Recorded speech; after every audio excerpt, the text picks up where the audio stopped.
राहुल गांधी के खिलाफ केस करने वाला एस विघ्नेश ससिर, मोदी जी का सच्चा चेला भी जिसे कहा जा सकता है, उसे आज जज साहब ने भरी अदालत में लताड़ दिया। सिर्फ लताड़ा नहीं, खरी खोटी सुनाई, उसकी गलतियां गिनाई।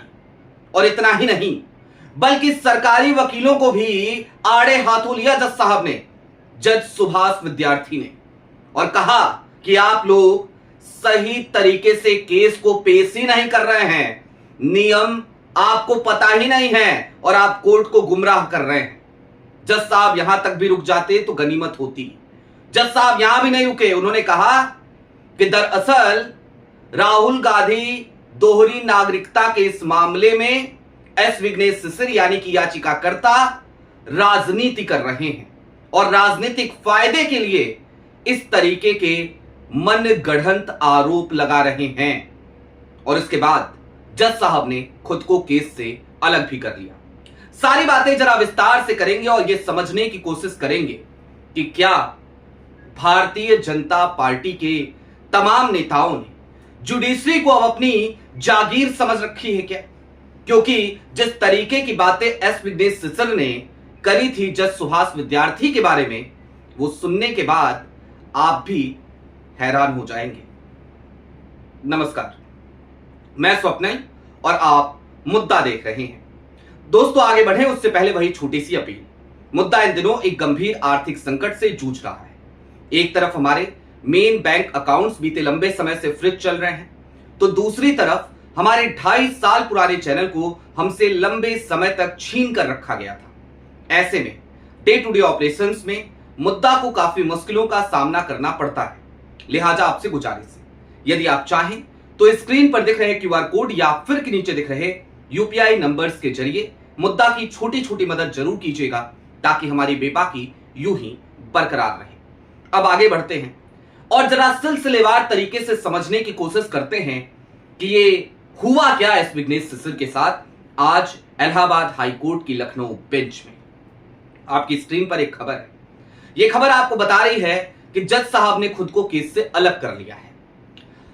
सिर्फ और सिर्फ एबीपी की हालत यह नहीं है, तमाम गोदी मीडिया चैनलों की वेबसाइट पर आज जाकर के जब इस खबर को देखेंगे तो हेडलाइन लगभग इसी के आसपास आपको छपती हुई मिलेगी कि जज साहब ने खुद को अलग कर लिया। क्यों अलग किया, उसका हेडलाइन में केवल एक इशारा है और इसके साथ ही साथ एस विघ्नेश ससिर को जो फटकार लगी है उसके बारे में कहीं कोई जिक्र नहीं है। एस विघ्नेश ससिर ने जो बदतमीजियां करी हैं उसका भी कहीं कोई जिक्र नहीं है। हेडलाइंस में अंदर की खबर में जरूर डाल दिया गया है। अब हुआ क्या, अदालत सजी, जज साहब आए। दरअसल आप सबको याद होगा कि बीते दिनों एस विघ्नेश ससिर खूब चहक के कैमरे के सामने आए थे और तब आए थे जब इसी अदालत से एक आदेश आ गया था, मौखिक तौर पर आदेश आया था कि राहुल गांधी के खिलाफ एफआईआर दर्ज की जाए और सीबीआई इस मामले की जांच करे। खूब जश्न का माहौल था भारतीय जनता पार्टी के तमाम नेताओं में, पूरे भाजपा के खेमे में। अंधभक्त तालियां बजाते बजाते अपने हाथों को दर्द करा चुके थे, लेकिन यह खुशी बहुत ज्यादा देर तक टिक नहीं पाई। ऑर्डर टाइप हो रहा था, तब तक जज सुभाष विद्यार्थी ने एक बार अपने ऑर्डर को परखा और उसके बाद कहा कि नहीं, गलत हो जाएगा, एफआईआर ऐसे दर्ज नहीं होगी, राहुल गांधी को नोटिस देना जरूरी है। जबकि इससे पहले जज साहब ने खुद पूछा था याचिकाकर्ता के वकील से भी, और इसके साथ ही साथ वहां पे डेप्यूटी सॉलिसिटर जनरल थे जो केंद्र सरकार को रिप्रेजेंट कर रहे थे, उनसे भी। उत्तर प्रदेश सरकार के वकील भी वहां मौजूद थे, उनसे भी पूछा था कि क्या नोटिस देना जरूरी तो नहीं है इस मामले में।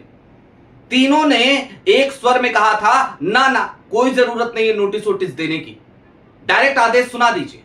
तो जज साहब ने कह दिया कि ठीक है भाई, आप लोग कानून के जानकार हैं, आप कह रहे हैं कि नहीं है तो कोई बात नहीं, नहीं देते नोटिस। लेकिन ऑर्डर टाइप करने से पहले जज साहब ने जाकर के पुराने केसेस देखे और उसके बाद कहा कि नहीं, नोटिस देना जरूरी है, यह कंपल्सन है, तो नोटिस दिया जाएगा। याचिकाकर्ता कि कहने मात्र से सिर्फ एफआईआर नहीं होगी, राहुल गांधी का पक्ष भी सुना जाएगा। और उसके बाद जाहिर सी बात है फैसला अगले दिन पलटा हुआ नजर आया। और जैसे ही फैसला पलटा, एस विघ्नेश सिसर क्या बदतमीजियां कर रहे थे उसका एक नमूना सिर्फ आपको दिखाता हूं मैं। आपके स्क्रीन पर एक ट्वीट है एस विघ्नेश सिसर का। एस विघ्नेश सिसर अंग्रेजी में हालांकि ये ट्वीट करते हैं और ये लिखते हैं कि जिससे भी पैसा लिया है उसको पैसा वापस कर दो। किसके लिए लिख रहे थे आप सोच लीजिए।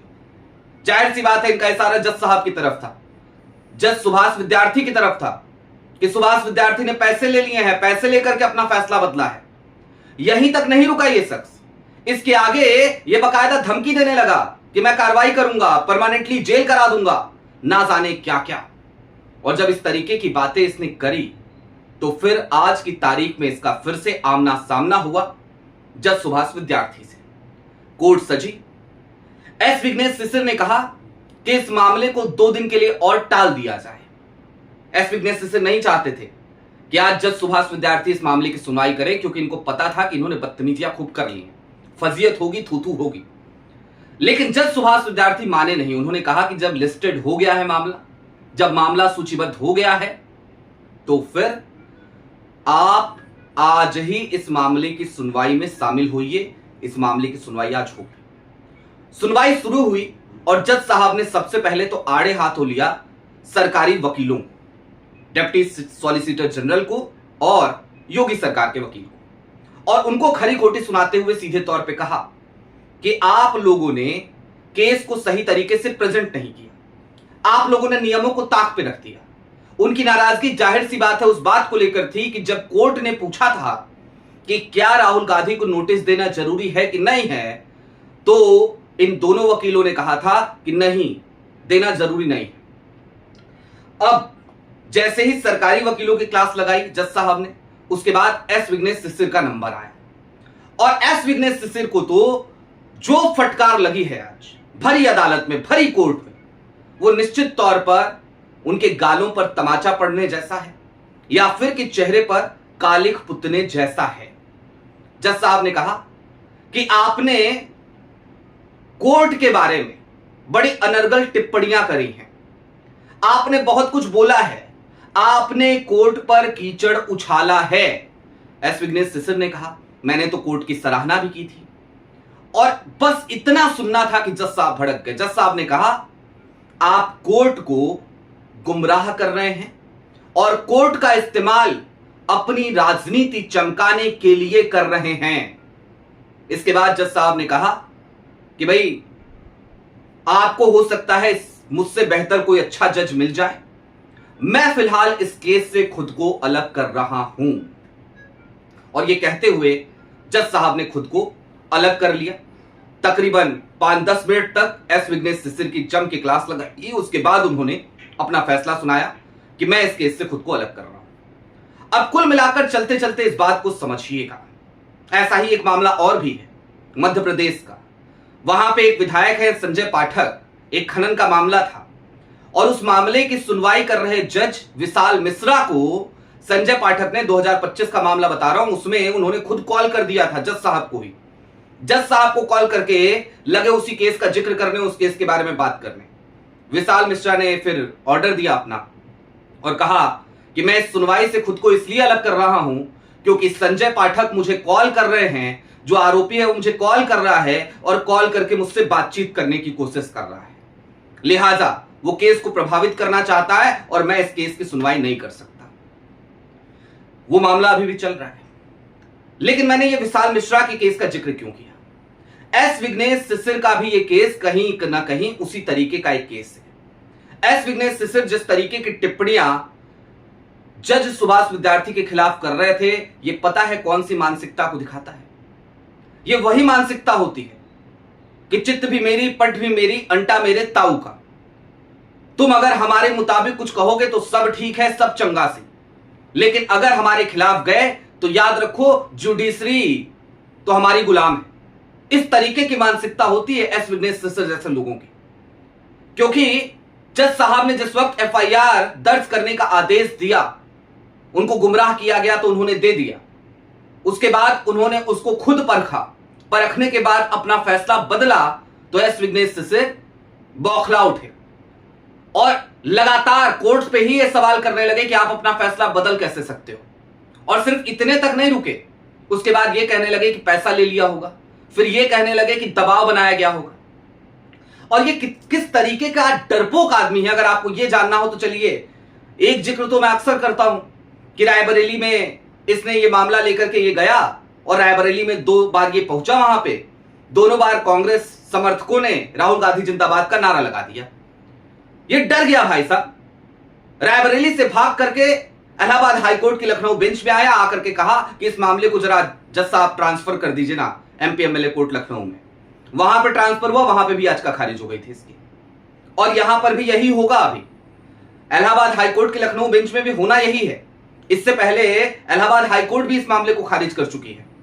खैर, ये इतना बड़ा डरपोक आदमी है कि आज की तारीख में अभी थोड़ी देर पहले इसको सीआरपीएफ का कवर मिला हुआ है, सिक्योरिटी मिली हुई है। तो ये केंद्र सरकार को टैग करते हुए अमित शाह जी को, मोदी जी को कह रहा है कि मैं देश के दुश्मनों से लड़ रहा हूं, मेरी जान को बड़ा खतरा है, लिहाजा अब सीआरपीएफ कवर से भी काम नहीं चलेगा, मुझे जेड कैटेगरी की सिक्योरिटी मुहैया कराई जाए और पैन इंडिया लेवल पे कराई जाए, यानी कि मैं भारत में कहीं भी जाऊं तो मुझे जेड कैटेगरी की सुरक्षा वहां प्रोवाइड कराई जाए। ये मांग कर रहा है, ये अपील कर रहा है। हो सकता है मिल भी जाए भैया, भारतीय जनता पार्टी का नेता है, कौन सी बड़ी मुश्किल बात है इसको सिक्योरिटी मिलना, मिल सकता है, मिल भी जाएगा। वो हुमायूं कबीर को भी तो मिल ही रखी है ना सिक्योरिटी। लेकिन आप सोचिए, जुडिशरी में क्या है ना कि उम्मीदें बहुत कम बची हैं, लेकिन उसके बावजूद जब ऐसे कुछ जजेज होते हैं तो फिर उम्मीद की एक किरण कम से कम नजर आती है। लगता है चलो कोई तो है जो लड़ रहा है। कई लोग मुझसे ये कह रहे थे लगातार, जब पहले दिन मैंने वीडियो करी या दूसरे दिन मैंने वीडियो करी, दोनों दिन मैंने सुभाष विद्यार्थी को लेकर के ये कहा था कि बड़े ईमानदार प्रवृत्ति के जज हैं, बड़े अच्छे जज साहब हैं, कैसे ये हो गया समझ नहीं आ रहा है। दूसरे दिन मैंने कहा कि नहीं देखिए, ये जो मामला है, इस मामले में देखिए इन्होंने अपना फैसला पलटा, अब तो आप मान लीजिए कि ईमानदार जज हैं। तब भी लोग कह रहे थे नहीं नहीं वो तो कंपल्सन था इसलिए। आज जो रुख सुभाष विद्यार्थी ने दिखाया भरी अदालत में, एस विघ्नेश सिसर को फटकार लगा के, उन्होंने कम से कम कुछ किया हो ना किया, जुडिशरी की लाश तो रखी है। यह तो बता दिया है कि न्यायपालिका में हर कुर्सी पर ऐसा आदमी नहीं बैठा कि वो झुक जाएगा सत्ता के दबाव के सामने। उन्होंने बता दिया कि कुछ लोग तो हैं जो इस अधियारे में दिया बनकर ही सही टिमटिमा रहे हैं, और उनकी वजह से ही लोकतंत्र थोड़ा बहुत रोशन नजर आता है। आपकी क्या राय है वो हमें कमेंट बॉक्स में जरूर बताइएगा। अभी के लिए दीजिए इजाजत। चलते चलते फिर वही अपील, चैनल पे नए हो तो सब्सक्राइब करते हुए जाइएगा, सक्षम हो तो मुद्दा की छोटी छोटी मदद जरूर कीजिएगा ताकि हमारी बेबाकी यूं ही बरकरार रहे। बहुत शुक्रिया।